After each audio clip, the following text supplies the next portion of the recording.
Well, good morning. Answer me this question number 6. And this question is from the young adults group and what they've been talking about on Monday nights. And they actually had 2 questions, and I had to choose between them. The first was how to know when the Holy Spirit is speaking to me. And the next was, is it okay to use marijuana since it's a legal substance? And my goodness, which question am I going to choose? Well, I went with the second one. Maybe I could do the first one another time. But I guess I would need some more specifics. For instance, in the use of marijuana, are we talking for pleasure or for medicinal purposes? My guess is that you're talking about the use of marijuana for pleasure, right? And so, I don't know, I thought the first 2 verses that I thought of, really one goes against the other.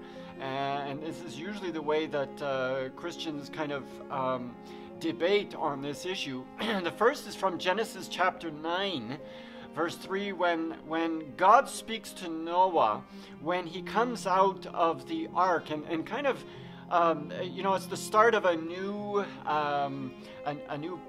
covenant, a new deal with God, and now God is kind of like setting the rules for this new world that Noah is coming out upon. And this is what God says. It says, "Every moving thing that lives shall be food for you, and as I gave you the green plants, I give you everything."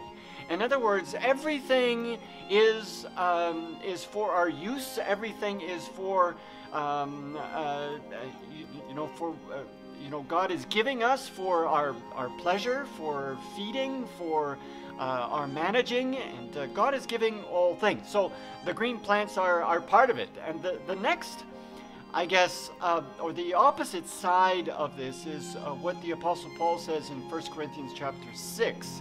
That goes like this: all things are lawful for me, which is what God was saying, right, to Noah. All things are lawful for me, but not all things are helpful. All things are lawful for me, but I will not be enslaved by anything. So that brings me really to the rules of pleasure, which I have talked about a few times. Some of my favorite themes are integrity, finding purpose and passion in your Christian life. We often think that the physical things have nothing to do with our spiritual lives, when in fact they influence our lives, our spiritual lives, a lot more than anything else. I've sometimes talked about being careful of the movies that you watch and limiting the use of your internet. But I hope you don't get from that I don't like to watch movies or that I don't use internet. I've also spoken about the limits in relationships, especially between unmarried men and women. But I hope you don't think that I'm against romantic relationships, especially since I have one myself, right, with my wife. But a person given over to Christ automatically begins to not only place boundaries on the pleasures of life, but those things that are pleasurable to him or her begin to change as well. A person that is given over to Christ. So that person changes the things in their lives in order to be in line with what God meant for us in the first place. So what is pleasurable for you? That's a good question to start with. Should there be rules at all to pleasure in life? Or is being free, as many people call it, is that more pleasurable? Therefore, I'm just going to throw out all rules of pleasure to be free and therefore to get more pleasure. I guess you need to come up with some practical illustrations that work for you. I think of hockey just because I spend a lot of time at the arena with my boys over the years, and so hockey. Is hockey more pleasurable with or without rules? Well, I guess you could debate on that. In the end, I think you gain a whole lot more pleasure when you're winning a game according to the rules, right? And so that brings to another question. So what is worse? Too much pain or too much pleasure? What's the worst thing? And I guess you need to really anchor your debate on these issues with real facts, like real statistics. And one that I like to underline is suicide. For instance, in Canada, we actually have a suicide rate, right? And our suicide rate kind of ranks us with the countries of the world, and we rank somewhere, it depends on the year, between 30 and 40th in the world. In other words, we rank in the number of suicides in this country, we rank quite high in terms of looking at the countries of the world. Whereas countries like Haiti, and you would have to, it's not even up for debate that life in Canada is way better. In other words, you can get more pleasure out of life in Canada than you can in Haiti, and yet Haiti doesn't even rank as far as a suicide rate. In other words, their suicide rate is all but zero. I'm sure it can't be zero, but you get my point here, right? So Chesterton said this: meaninglessness in life does not come from being weary of pain, but from being weary of pleasure. And so actually it turns out, if you look at the real world, pleasure is more of a problem than pain is. And yet, everybody uses pain as, all kinds of reasons, to argue against God and all of this. But actually the real problem is pleasure. So this is when I get into my rules of pleasure, and I'm going to try to say this as quickly as possible. 3 rules, okay? The first is from Judges chapter 7, and I'm using these passages of scripture as illustrations, all right? So Gideon, you remember the story of Gideon when he has to fight against the Midianites, and he starts out with 32,000 and he goes down to 10,000 and then finally to 300. Well, the way that God tells him to decide which ones, which 300 are going to finally serve in his army is the way that they drink. So he tells the 10,000 just to go on the edge of the water and to drink, and all those who kind of put their heads down and drank, with their mouth to the water, those were sent home. And the ones who took scooped up water with their hands like this and drank, in other words, being able to drink and then look around at the same time, those were the people that he chooses. So he chooses them by how they drink in the river. So here's the point that I get from it. Whatever refreshes you without distracting you from your goal in life is a legitimate pleasure. So, of course, the presupposition is you know what your purpose is in life, and then that's a question for another video, right? But you need to know what your purpose is in life. What is the mission statement of your life? And if you can decide that, then you know what pleasures in your life are legitimate and what pleasures are not, based on how they distract you or not. The second rule is from 2 Samuel chapter 23.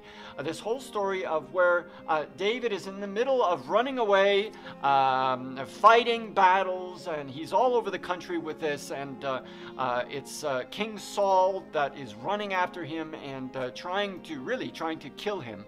And so he's in the middle of all of this, and he's with his closest supporters, the strong men that were with him from the beginning.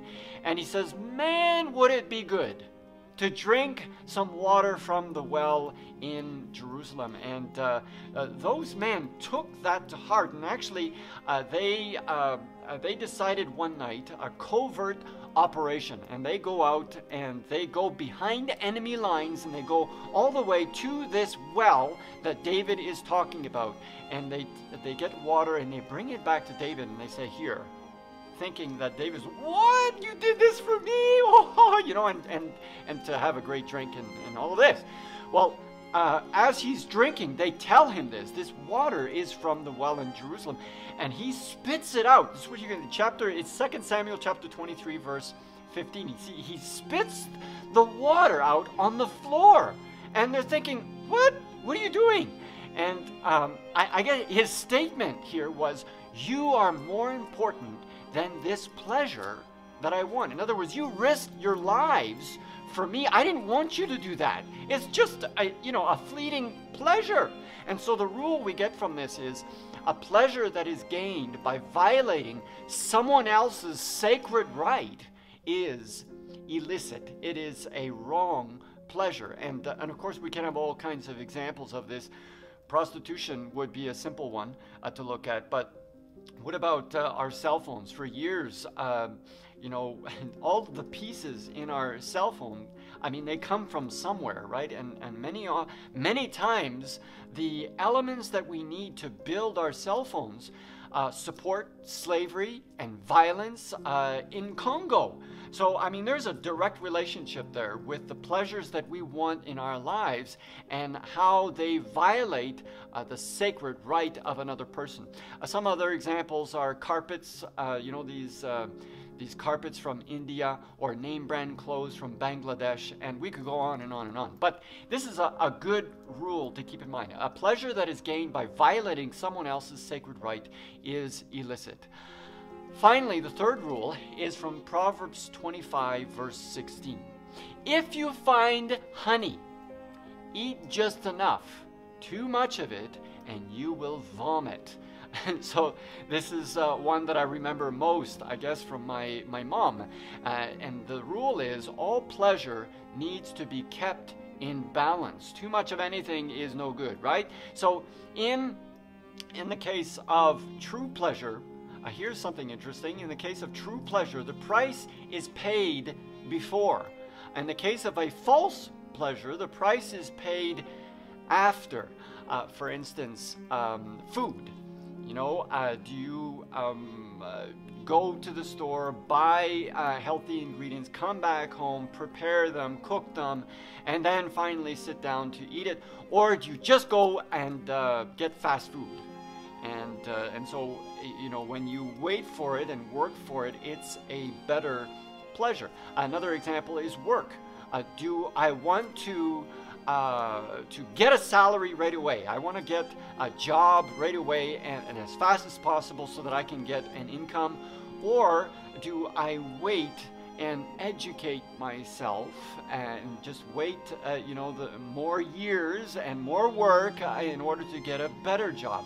So there's a good example. How about sex? Waiting for marriage or right away?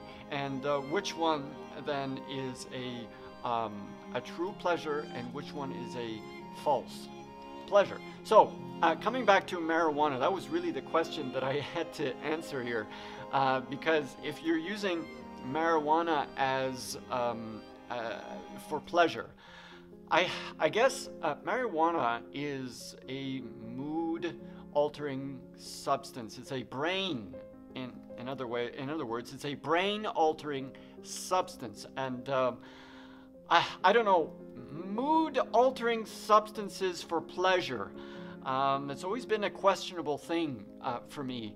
I guess that if the decisions you are making, especially decisions about what you will allow yourself to do and what you will not allow yourself to do. So if the decisions that you're making are the same before, during, and after the pleasurable event, then I suppose it could be okay. So in other words, if you remain in control of your decisions, then it's okay. If not, I would say run. I mean, run away as far away as you can from whatever this pleasure is, because in the end, it will bring you into bondage, and so we need to be careful of that. And so that is, if you have any other questions about this, you want a follow-up question, just let me know. That is my view on this topic, and thank you very much.